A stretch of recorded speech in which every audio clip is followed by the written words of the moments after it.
Hello and welcome back. My name is Josh, and today I wanted to take us back to Basics 101 and talk about supply and demand. So, if you've taken a business course, this is one of the first things they teach you is the supply and demand, and it is so basic that I think most people kind of forget about it. But the more and more I think about it, the more I think it explains a lot of the elements of the market that are evading some people, like crypto, and why there's some meme stocks and stuff like that. People that traditional investments can't explain.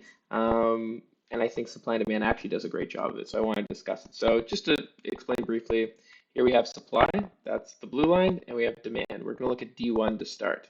So supply is the amount of a unit that is supplied. So whether that's, let's use pizza as an example. How many pizza places are there, and how much pizza will they supply?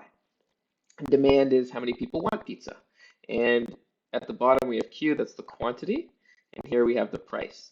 So we're D1 and S intersect here. This is how much the price should be, and this is how much the quantity should be. So there's 100,000 pieces of pizza delivered when the price is $3 a slice. Let's say you up the price to, let's say you lower the price. You lower the price to $1. So from $3 to $1. Well, suddenly there's a lot more demand, as you can see here. This is the demand, the quantity of demand, but there's not as much supply.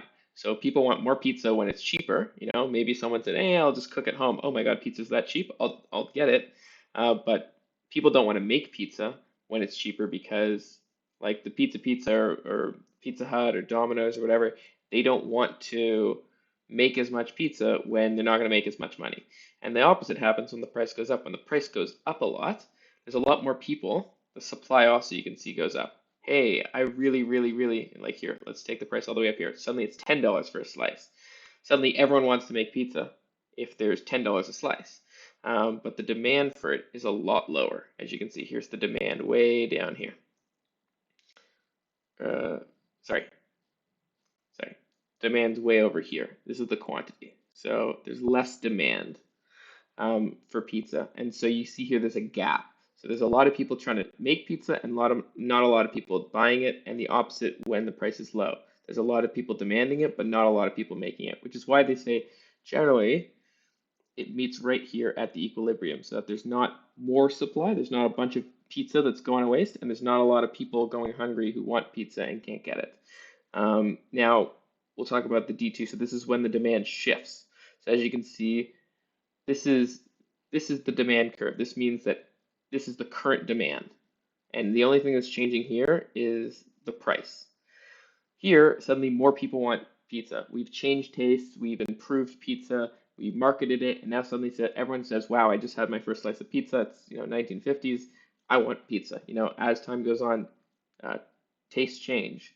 Or maybe it could be yoga pants, and suddenly more people want yoga pants. Well, as you can see, as there's more demand, it pushes prices up, and it actually leads to more suppliers coming in to meet that demand. Again, if there's 10 million more people that want yoga pants, there's going to be more suppliers. So, Lululemon was originally the only ones making these yoga pants, and now there's knockoffs everywhere. Everyone makes their own yoga pants. But Lululemon's likely able to increase the price and charge a premium because there's more demand. So that's the basics of supply and demand is more demand will lead to more suppliers coming in and will push up the price. And you always want like price and supply to match. Now, what happens when they don't match? And this is, to me, what happens with some of these meme coins and meme stocks, So with a stock, typically, people look at it through a discounted cash flow. They say, oh, here's how much, or traditional value investors will look at it and say, how much is this stock worth if you discount its cash flows to today? But really what you're saying is, what's the demand for future cash flows? Again, we can bring it back to supply and demand. Some people, like retirees, want cash today, which is why those kinds of people buy dividend yielding stocks or bonds. And other people, young people, especially younger people who are getting interested in the market, they're like, yeah, I'd like to make a little money, but if I turn my $100 into 120, it's not life changing. You know what I really want? I want to make a ton of money. And so what offers a better return to get not like a 20% increase, but like a 2000% increase? Is that an AT&T share or some, old stodgy dividend stock, or is that a cryptocurrency? So you could say that's the demand for life-changing money. Everyone always wants life-changing money, but I think there's fewer people are willing to risk in today. People have realized that, you know what, making a 20% return, I think this is my hypothesis, is that people are going for the home run more. They're willing to risk it, and they say, if I lose $1,000, it's not the end of the world. But if I get the upside, then that's amazing. So that's one factor. And the other thing is, there's only so many of these coins. This is the big thing about cryptocurrency, um, like Bitcoin, which I use. There's a fixed supply. They're never making more of it. So there's only ever 21 million. So there's not a curve like this. There's just a dot. There's 21, well, there's not 21 million right now, but the max there can ever be is 21 million. So as supply, imagine a line that's like this, just straight across. Or sorry, now, imagine this supply line. Let's just leave it as such. As demand goes up, again, we can see as demand increases, it pushes the price up.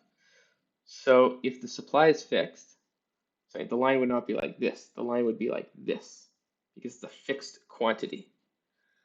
So imagine the Q2 line here, just goes straight up. That's 21 million. There's never going to be any more than that.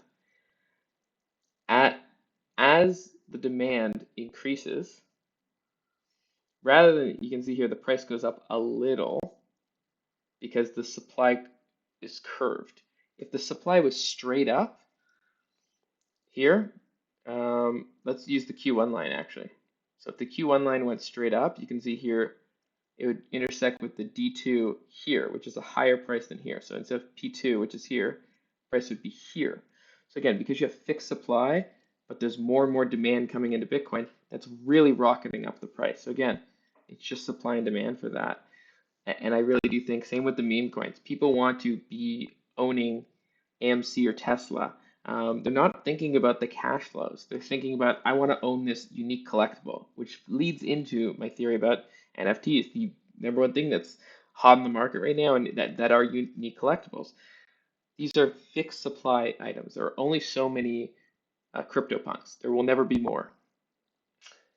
And so if you get demand crowding into them, you can see prices skyrocket because there's fixed supply. This is different than a typical market that we're used to with businesses. With businesses, if you do so well by making pizza or yoga pants, and there's tons of demand, competitors will come in. People try to copy you and make similar products. There's not just one. There's not a fixed supply of pizza.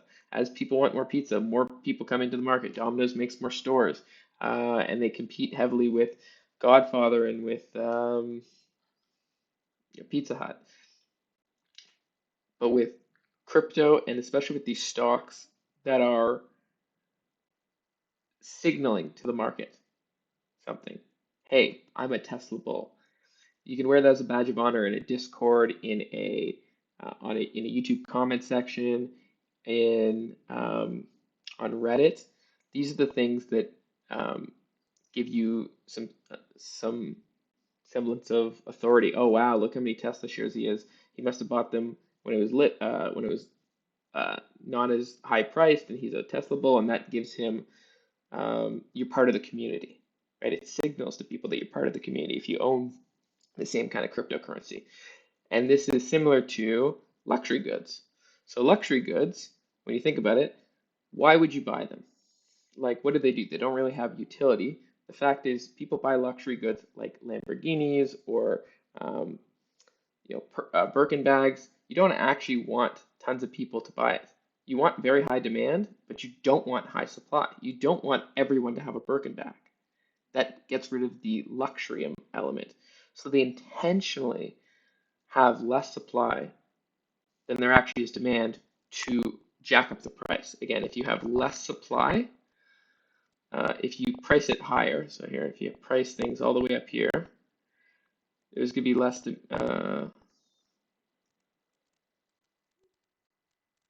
I am wigging out today. One of those days. But yeah, luxury goods artificially reduce supply to jack up the price. Again, they could make more Birkin bags, but they intentionally don't to keep that artificial scarcity. It's very similar with a lot of these cryptocurrencies and especially NFTs. It is a form of scarcity, it is a way of signaling that I'm in the club and in the know. It's a brand really to wear. And really, when you think about these coins, especially, like yes, some of them have projects behind them, like Ethereum, but a lot of them, in my mind, the difference between Floki Inu coin and Shiba Inu coin and Dogecoin is just brand. There really is no difference in the project and the technology really because these are open source. You can just copy someone's code and just slap on a new brand on it. Same with what was the one that went uh, oh, what is the there was the Squid Games coin. Same. It was just a brand.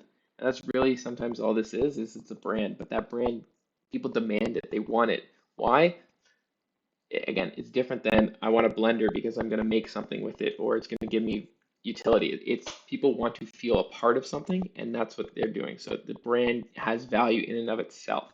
I think that's a big part that people are missing is I think it all comes back to supply and demand of why is Tesla worth what it is? Because there's a ton of demand for the stock. Again, typically people demand a stock because of the future cash flows. But here, the stock itself, same with AMC, has value just holding it.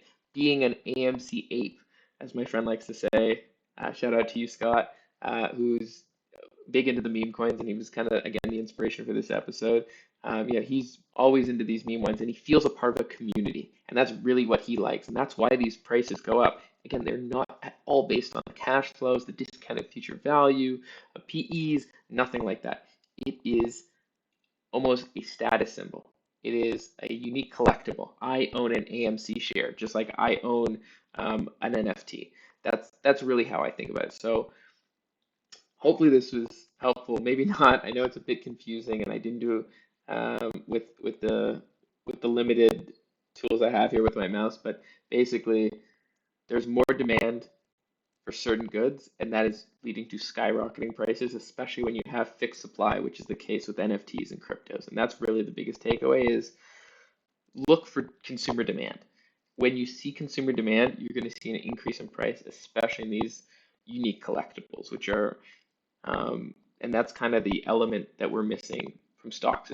Some stocks are starting to become similar to unique collectibles. So hopefully this was helpful and interesting. Thanks so much for watching and talk to you next time.